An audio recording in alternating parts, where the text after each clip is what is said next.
So the idea of life purpose and being driven by your life purpose can be a little bit overwhelming. I think it's something that we're always searching for. Even when you think you've got it figured out, it can change and evolve. So I want to help make it simple today. It actually really can be simple and all encompassing of all the things that you're passionate about and gifted with. So very simply, I'll give you a few examples. So surprisingly, some of the greatest names in history have some of the most simple personal mission statements. Titans of industry, leaders of the major world governments, entertainment giants, they all have had a definitive life purpose that drives their daily actions. Wouldn't you agree with that? Helping them create great successes and positive impact for generations of people. For example, Thomas Edison. His statement was to create inventions that people needed, that people would pay for, and that would be profitable. Imagine having that mission statement as a roadmap to guide your daily action. Could you ask yourself that, is this process going to fulfill my life's mission? If an activity didn't fit that formula, you wouldn't do it, period. If something was getting you off track in life, you'd be able to recognize its shortcomings, and before spending too much time or energy or resources on it, if it didn't align with the mission or the purpose, it's out. If there's a couple other good historical figures I can use as examples.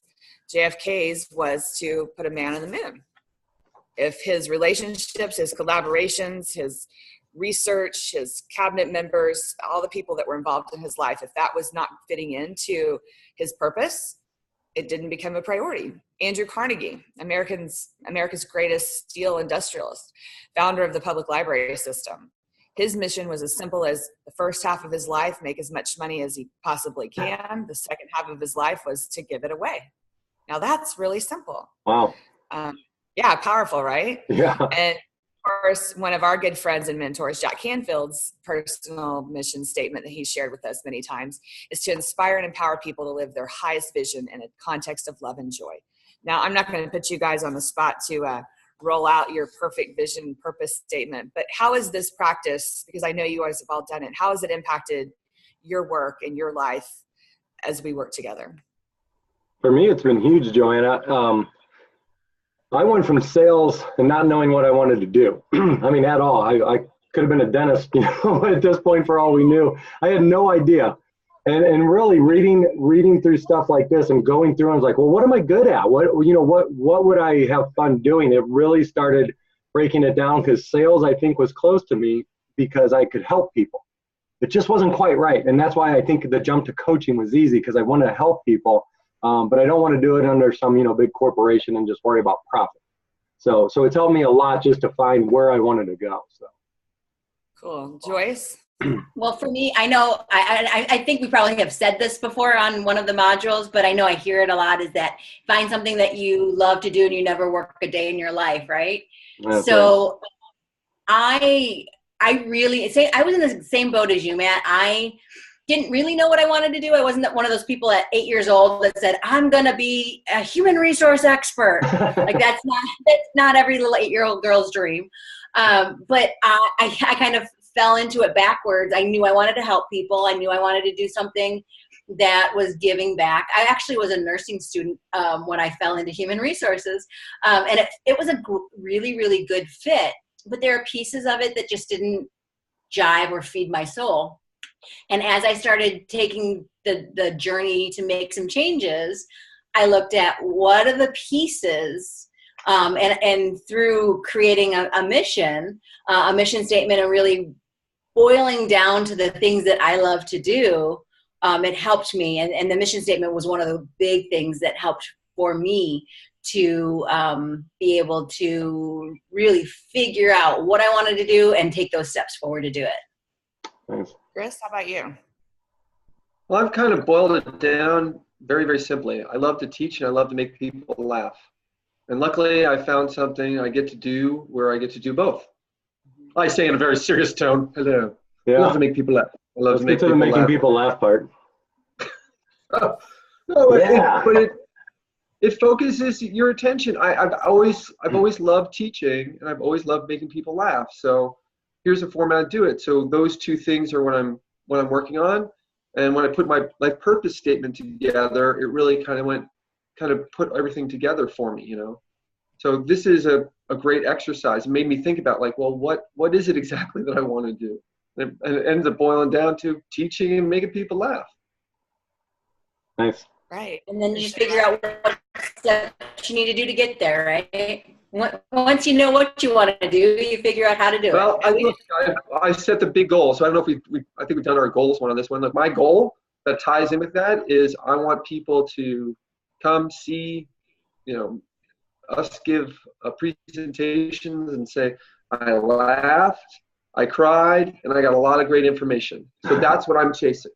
And everything then gets kind of focused in how do I make that happen more often? So that's great.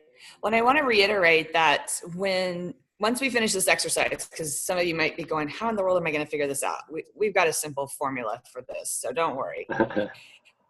When you figure this out, it will, for me, it's refueled my passion for some of the more systematic pieces of my life. The driving the kids to school, the taking care of my family, the work, the vocation that I still connect my passion and purpose to. It reignited enthusiasm and excitement about that. And if you're not currently working in your source of passion, it will drive you. It's like getting on the speed train versus the steam train. It's like, oh, that's the path. Why are we stopping at all these other stations? So bear with us. This is going to get easy real fast, and then you guys can all have these smiles on your faces as we just have to sit here and try to keep our mouths closed to tell you about how passionate we are about things. So this is fun. I do want you guys to weigh in on this with me, because this is a good example of how it's simple. So the first piece of this exercise is to list 2 of your unique personal qualities that you see in yourself. So Chris, let's go with you. What are 2 unique personal qualities that you see in yourself? Enthusiasm, passion, and sense of humor. I got 3. Okay, well, 3. That's fine. Matt, how about you? I'm an overachiever. That's all I'm saying. There you go. I like it. I wrote down, I know when I first did this, I wrote down as many as I could think of, and I was like, I kind of honed in. My 2, though, were sense of humor and communication. I kind of have an ability to communicate with anybody, even if I've never met them and they're totally different. I can strike up a conversation. So those are my 2. Great. Joyce, how about you? I also have enthusiasm, so I'm going to take that one from you, Chris, so you can have 2. Enthusiasm for me, and excuse me, enthusiasm. See how excited I am? Enthusiasm and creativity for me. That's great. Nice. That's great. Good. Yeah, I have to piggyback on that. So for me, it would be enthusiasm and inspiration. And if you guys need to pause this module for a second to really think about this, listen to the words that we said: humor, communication, enthusiasm, creativity, compassion, support, encouragement. What are the things that people tell you that you do naturally if you don't recognize them for yourself? This may require making a couple of phone calls or making a Facebook post of asking people. So don't get stuck on this, but it's a very, very, very important step, and you need help getting feedback. There's no wrong answer. So pause this right now if you need to, because the worksheet. I love this idea. Post it on Facebook. Ask people, what do you think are my 2 unique qualities? Wouldn't that be a fun thing to do? I think we should all do that. Oh, okay.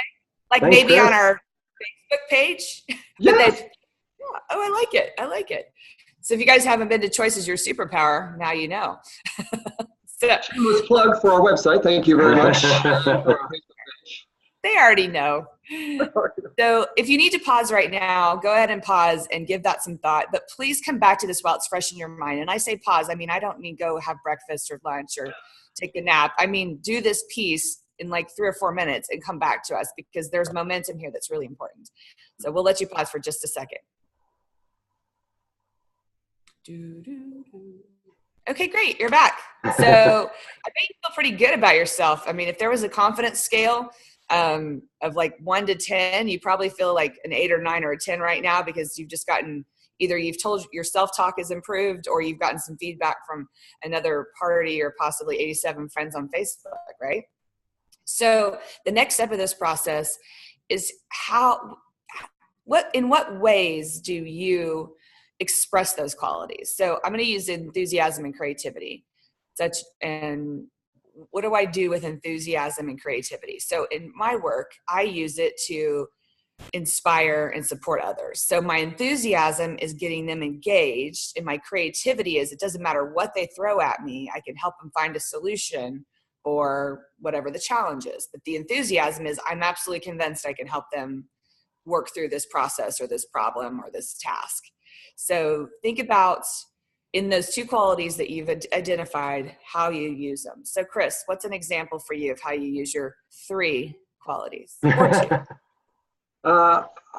When I have this down to inspire and empower. And how do you use those? How's that show up in your work? I use that to inspire and empower people to become their best selves. I say very seriously. You do that in the classroom, you do it in a professional setting, you do it from the stage, all those places, right? I try to do it in every waking moment because it's my life purpose. When I'm dealing with my kids, when I'm dealing with my wife, when I'm meeting with strangers, particularly when I'm on stage, or even hopefully while we're here on this Zoom video call, that is the piece that drives me. That's great. So Matt, how do you use your top qualities when interacting with others? Yeah, I think, well, obviously ours are all pretty similar, but yeah, it's to inspire and to teach, like Chris said, in a little bit of an entertaining way. I like what is that? Edutain? Is that what they say? Educate and entertain at the same. Edutainment. I love the idea of making this fun. Hopefully you guys are enjoying these videos, but that's the point, is there's really good content. I think if you're smiling, you're laughing, and you're learning at the same time, it'll stick and you'll realize there is better out there. And so that's the way I want to do it, is in a fun, inspirational sort of teaching setting. Great. Joyce, that's why we're working together, right? That's right. We all kind of have that. We all have that kind of idea to do that. So thank you, Matt, for sharing. You're welcome. And that's part of the creativity. Again, we're doing things just a little bit different. I think for me, like as Chris said, it's kind of in my DNA. So in almost every interaction that I have, I heard once someone say, there's something in everything that you're doing, there's something to enjoy. So find that thing and your life will be great. So that's the enthusiasm piece, is I'm always looking like, what's the silver lining? What's the thing that I can enjoy?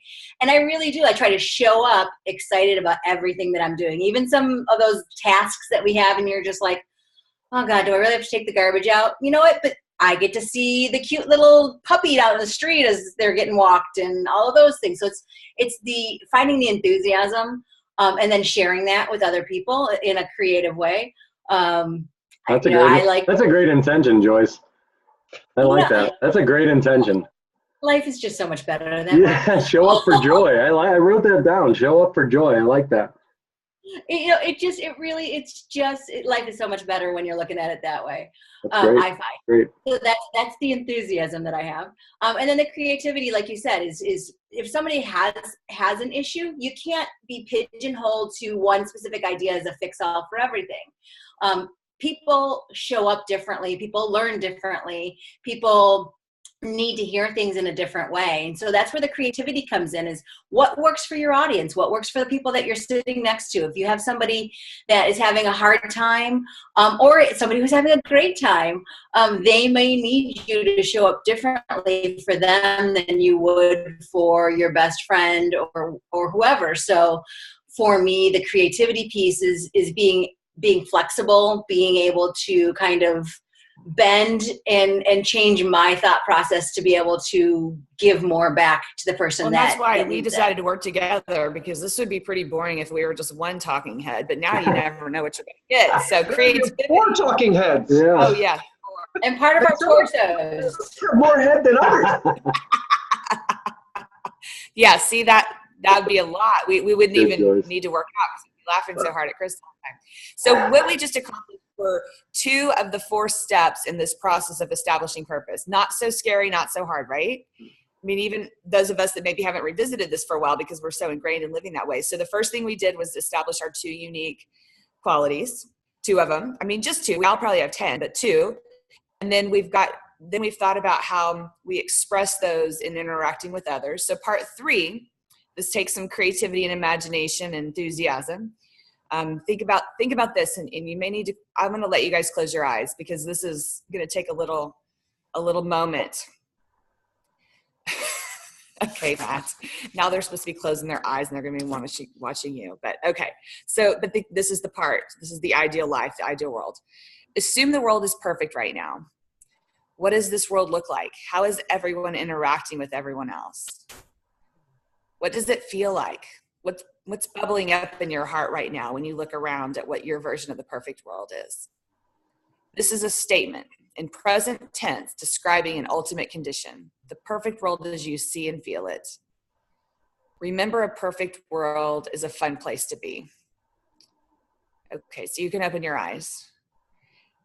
And the exercise here is to write down what you just visualized, what you just saw.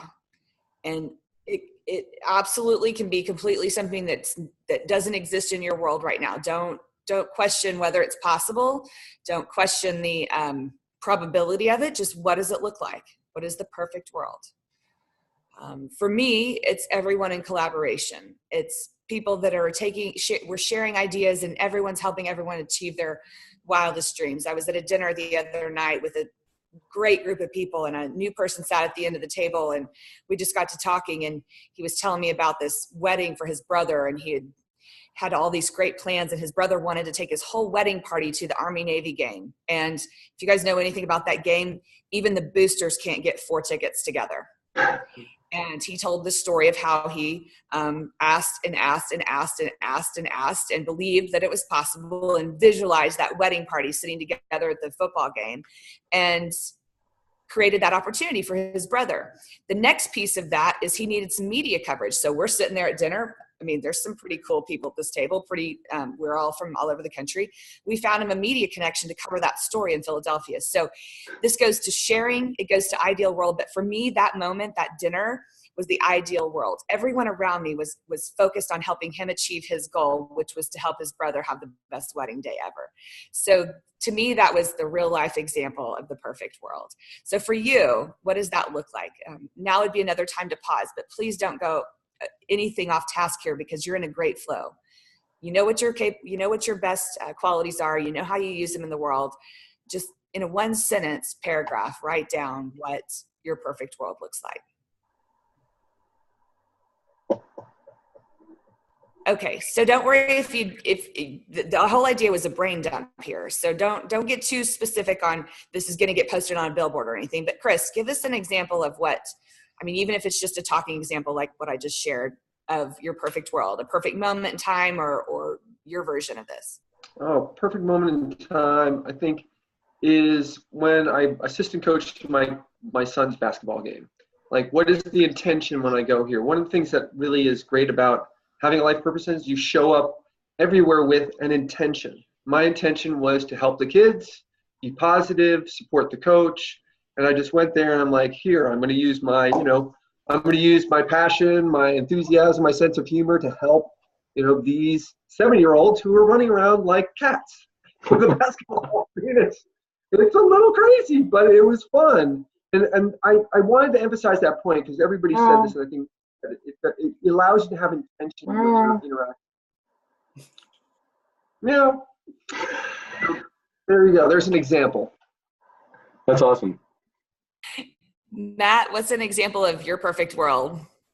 Well, you kind of touched on it too with the collaboration. I think my thoughts are we have so many problems in this world because people aren't accepting themselves and letting their own inner beauty shine and following their own passions. And I think everyone is so wound up from like doing what other people want, working jobs they hate, not being in that flow. And that's why we have all these butting heads. It's just everyone gets grumpy. And I think if we can inspire people to let their own light shine, I forget who said it, might have been Wayne Dyer, that life is a puzzle. And every single person is a piece of the puzzle that has something to add. And I think if we all looked at it like that we would help each other. We'd collaborate. We'd say, Chris, let's wake up Chris. What does Chris have to share? Because I'm going to learn from Chris, and then Joyce, and it goes like that. So my passion in my perfect world is letting everyone be who they are, no matter what that is, and then seeing how that makes it, what everyone can gain from their insight. What a cool idea, because oftentimes we have to interact with people that we think maybe aren't in alignment with us, or that we need to be, that are part of the process. But if you can honor them in the idea of either there's something to learn or something to contribute, it might make some of those more challenging interactions a learning opportunity. I like that, Matt. That's cool. Thanks. Joyce, what's an example of the perfect world for you based on your passions and purpose? I think I'm living in your world and Matt's world, Joanna, actually. I'm just going to pack up my bags and move there. I read something on Facebook yesterday, actually, and it's very similar to what Matt was just saying. It was walking through a forest, and we look at the trees. And as we look at the trees, like, there are so many different kinds of trees, and we appreciate the uniqueness of each of those different trees. And some trees are, grow straight up. Some trees grow this way or that way. But when we look at them, we're like, well, why are they like that? Oh, that tree didn't get enough sun, or that tree didn't get, and the point of the whole story was that there is no one perfect form fit for everybody. And for the trees, and for us as humans, because of the experiences that we have as we grew, we may have grown in a different way, and we look a little differently. So we walk out of the forest after appreciating the beauty of these trees, and then we interact with people, and they might not form fit to what we believe and what we think it should be like, and then we start judging. So my perfect world would be that we are all trees. But really that we appreciate each other like we appreciate trees. We appreciate the uniqueness. We appreciate the individuality. And we take that step back. If somebody is a little different than what we think or believe or understand, we take that step back and go, well, what happened there that caused them to, their branches to grow this way instead of this way? It's compassion and appreciation for each other. Absolutely. It's the compassion, it's the appreciation, it's the understanding, taking the moment to understand. That's the kind of world that I want to live in. That people we really do accept and love on and support each other for who we are today and how we got there. It's no surprise to me that you found that passion in the HR work you do, because you have to come about that in a very neutral, compassionate way and help each other help collaborative people find and recognize its strengths. That's really cool, because you are living in your passion by that definition. So just to recap where we are, because there's one more step of this process. We found our 2 unique personal qualities. We've identified how we use those with others. We've defined a perfect world. Oh yeah, 3. Sorry, I've been in Europe too many months this year. 3 it's only 3 for him. It's 3 for him. Oh, okay. I'm special. And we've had the visualization, and we've defined in this paragraph on our worksheet what that perfect world looks like. Now, putting together that mission statement, that purpose statement, is practically a piece of cake. We're going to combine those 3 prior subdivisions of this process into a paragraph, into a single statement. Don't filter, don't overthink this, because this will probably have a couple different versions. But for example, with mental practice, here's an example of mine. My purpose is using my creativity and enthusiasm to support and inspire others as we all freely express our talents in joyfulness, harmony, and love. That's mine too. To get to that. I'll use that one. Yeah, thanks, Joanna. Okay. I'll tell the truth. I borrowed that, but I liked it, so I'm going with it. So if it fits for you, take it. The idea is that it's yours and it's unique. And those of us that are together here today in this call, in this community, we are very like-minded, or we wouldn't be here together. So as you sift through that purpose and maybe combine, and all this is you've actually given yourself the knowledge, the action, and the visualization. Does this surprise you based on where we've been? The knowledge, the action, and the inspiration. Now we're putting it into a purpose and a mission statement. So the last piece of this, once you get that sentence together, and we won't do like autocorrect or run-on sentences or anything. The idea is to find something that you can say, does this fit when you're coming across an opportunity in life? Is it fulfilling my purpose, my creativity, my enthusiasm? Is it supporting and inspiring others to be free in their expression and talents and being in a joyful way, harmony, and is it in love? So anytime I come across something, I can use this mission statement and say, does it fit? Does it not fit? Is this going to support my purpose or is it not? Did I come across a charity, a collaborative, some kind of work that is in alignment and incongruent with my, is it congruent, not incongruent? Is it congruent with my passion? So here's your measuring stick. You've got, all of a sudden, it's like a little litmus test that you can dip your acid test stick in and know, does it fit? Does it not? So the last piece of this is to post it in our Facebook group, our private Facebook group. What is your purpose and your passion? The next piece of that, besides sharing it with us and the others in this group, is to print it, put it at the top of your affirmations, to sit it on your desk, to tape it to your computer, to put it in your wallet, to post it on your mirror, wherever you're going to see it on a regular basis, so you can really embrace and embody this purpose and let it be your guiding light to all the work that you do. Yeah. I mean, I can be awesome. creative and enthusiastic in my refrigerator here in a few minutes to make my kids lunch. It can boil down to the very, and joyful, and I'm going to do it in love, not irritation that I probably haven't been to the store in 4 days. So it boils down to the most simple example. Even Chris gave it with the coaching piece. So is there anything else you guys want to add to this before we wrap up this module? I would definitely just feel free to email your coach too as the process, because we can help you work through this before you post it to Facebook if you want to. This is not a time to be a perfectionist. That's right. It's okay. Well, look, this is kind of key. What it really does is set your intention. So believe it or not, every once in a while, my wife and I get into an argument. I know, it's hard to believe. But when you're getting into those disagreements, I think about what is my purpose. And even though maybe my feelings are hurt, or sure, her feelings are hurt, I say, how am I going to show up here? And I remember that this is my purpose. And it really changes the way that you talk. Like, instead of like, I want to win this argument, yeah. Doesn't matter in a second, I want to inspire and empower people to become their best selves. And by being a jerky treat, that's not a good way of doing that. So it's applicable to any situation. Look, you're going to have conflict. And when you have that conflict, you say, wait, is this in alignment with my purpose? And it immediately changes the way that you interact with people. Am I doing this? One thing I wanted to add here was curiosity. Trace, I really liked what you said about like everybody's being different. We're all different trees. Some of us have more bark than others. Oh, I like that. But the idea here is be curious. Why? Like, be more curious about it as opposed to judgmental. Because when you have a life purpose statement, like what we've been working on or what we're encouraging you to do, you're curious as to what drives people. And you're more, let's say tolerant and understanding. So again, I appreciate everybody sharing on this, but I just wanted to add that. That's a specific story because, my wife and I just recently got into a bit of an argument, and in the middle of it, I went, you know what? What is my intention of this? And it completely changed the way that I spoke with her.